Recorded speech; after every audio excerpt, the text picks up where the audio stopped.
안녕하세요. 데이업 멘토 김민우입니다. 오늘 기업은 경동 나비엔인데요.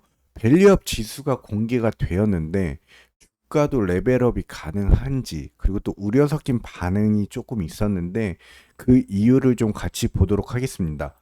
먼저 코리아 밸류업 지수는요. 이제 주가 순 자산 비율 PBR 그다음 자기 자본 이익률인 ROE 등을 다양한 지표를 반영해 2년 연속 흑자를 또 기록하고 배당이나 또 자사주 소각을 실행한 기업을 중심으로 선정이 됐는데 이 지수는 시가총액 상위 400개 기업을 대상으로 하지만 2년 연속 적자를 기록한 기업은 제외가 되었습니다. 이후 PBR이 산업군 내 상위 50%에 해당하는 기업 중 ROE가 우수한 100개 기업이 뽑혔는데요. 자기자본 이익률이 우수한 100개 기업이 뽑혔다라고 보면 됩니다.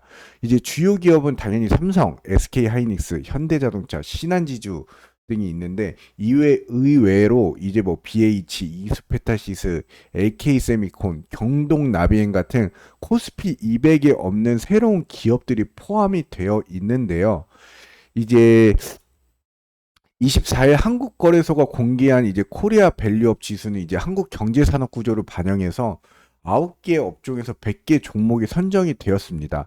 정보 기술 24개, 산업재 20개, 그 다음에 헬스케어 12개, 자유소비재 11개, 금융 부동산 10개, 소재 9개, 필수 소재 8개, 커뮤니케이션 5개, 이렇게 우수한 수익성과 자본 효율성, 주주 환원 정책 등을 고려하면 이제 금융주가 되고 포함이 될 것이란 시장의 예상을 좀 뒤엎고 정보기술 업종이 가장 큰 비중을 차지를 했는데요. 경동나비에는 이제 배당과 자사주 소각을 통해 주주 환원 정책을 적극적으로 펼쳐왔고요. ROE와 PBR 같은 이제 재무 지표에서 우수한 성과를 보였기 때문에 지수에 포함된 것이라고 볼 수 있는데요. 이제 보일러 및 난방 관련 기업으로 꾸준한 배당 정책을 통해 주주 환원에 신경 써 왔다라고 볼 수 있습니다. 제가 좀 생각을 해봤는데요. 요번 밸류업 기업들을 보고 조금 아쉬웠던 부분이 있었는데 이미 우수한 성과를 낸 기업들만 좀 뽑힌 게 아닌가. 그다음에 또 저평가된 기업보다 예전부터 이미 주주 환원을 잘하고 있는 기업들이 주로 선정되었다라는 생각이 주가가 크게 오를 여력이 좀 적어 보일 것 같다라는 느낌이 좀 드는데 또한 금투세 도입에 이제 큰손 투자자들이 국내 증시에 빠져나가면서 증시 부양이 힘들어져 좀 위험할 수 있겠다라는 좀 안타까운 현실도 있는데요. 여기 표를 보시면 연초 대비 밸류업 종목의 변동률을 보면 너무 종목별 편차가 좀 심한 걸 볼 수 있습니다. 그만큼 투자에 좀 유의해야 할 것으로 보이는데요. 이제 포스코 DX 같은 경우에는 마이너스 57%나 빠진 상황입니다. 이제 시간 사간 개수를 이제 낮춰서 이제 지수를 산출했다라고는 하지만 저평가된 기업들을 이제 밸류업으로 키워나가는 게 목적이 아닌 이미 우량 기업이나 주주 환원 정책을 시행하고 있는 기업들에게 편입이 된 게 좀 많이 아쉬울 따름인데요.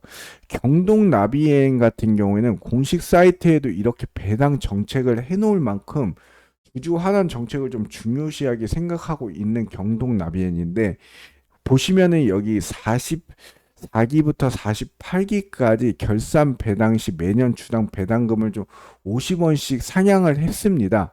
49기 결산 배당액은 또 48기 대비해서 배당금을 좀 100원 상향하였고 50기, 51기 같은 경우에는 사업연도 결산 배당 경우에는 이제 정기 대비 각각 주당 배당금을 50원씩 상향을 했습니다. 30회 연속 결산 배당을 실시하여서 이제 주주가 배당 유무에 대하여 예측 가능하도록 노력하고 기업의 성장과 주주 환원 및 주주 가치를 좀 극대화하기 노력했다라고 볼 수 있는데요. 공동나비행 같은 경우는 매출이 그래도 어느 정도 꽤 높은 걸로 알고 있습니다. 그만큼 매출액을 보시면 국내 매출액보다 여기 보시면 제가 노란색으로 칠해낸 북미 매출액이 굉장히 높다라는 걸 볼 수 있는데요. 국내 매출보다 북미 매출의 거의 한 2배 가까이 되다시피 굉장히 높고요. 미국 같은 경우에는 이제 보일러가 20%, 온수기가 75%, 그리고 러시아 같은 경우에는 보일러가 90%로 구성이 되어 있는데 1조가 넘는 북미 매출을 일으키고 있는 굉장히 알짜 기업이다라고 할 수 있고요. 우리나라가 아무래도 이 보일러 원천 기술은 굉장히 뛰어난 걸로 알고 있는데 그로 인해서 이제 외국에 이렇게 수출하는 게 굉장히 또 좋은 취지로 보여주고 있고 그러한 매출로 인해서 이제 경동나비행 같은 경우에는 주주 환원 정책을 굉장히 잘 만들었다라고 보실 수 있겠는데요. 주가 차트를 보시면은 224일선이 이 장기 이평선 위에서 주가의 흐름을 지속적으로 보여주고 있습니다. 지금은 주가가 꽤 높은 거야 7만 5천 원대에 형성이 되어 있는데 거의 최고점에 있다라고 보시면 되는데요. 소비익비 측면에서는 좀 신중하게 투자를 하시면서 진입하시기 바라고요. 그 다음에 경동 나비행 같은 경우는 이제 실적을 보시면 조 단위의 실적이 나오고 있고요. 조 단위의 매출이 나오고 있는데 매출은 계속 상승하고 있는 모습을 보여주고 있습니다. 21년부터 24년도까지 지속적으로 상승하고 있고요. 올해 1분기, 2분기 매출액도 굉장히 높게 나왔고 거기다 이제 부채 비율도 굉장히 좋고 유보율이 굉장히 높죠. 4,800% 가까이 되는 유보율을 갖고 있고 그만큼 자금력이 우수하다라고 볼 수 있는데요. 여기 보시면 종목별 투자자를 보시면 개인과 외국인은 매도세가 있는데 기관, 금융투자, 보험, 투신, 연기금은 매수세, 그다음 기타 법인도 매수세가 조금 있는 걸로 보아해서 아무래도 좀 안정적인 투자에 조금 좀 밑바탕이 되게끔 좀 참고를 하셨으면 좋겠고요. 신중하게 항상 투자를 하시길 바라면서 경동 나비엔 그래도 좀 코리아 밸류업 관련해 가지고 종목 선정이 된 건 굉장히 축하한 일이고 앞으로 더 좋은 결과가 있었으면 좋겠습니다. 이상 대이언 멘토 김민호입니다. 감사합니다.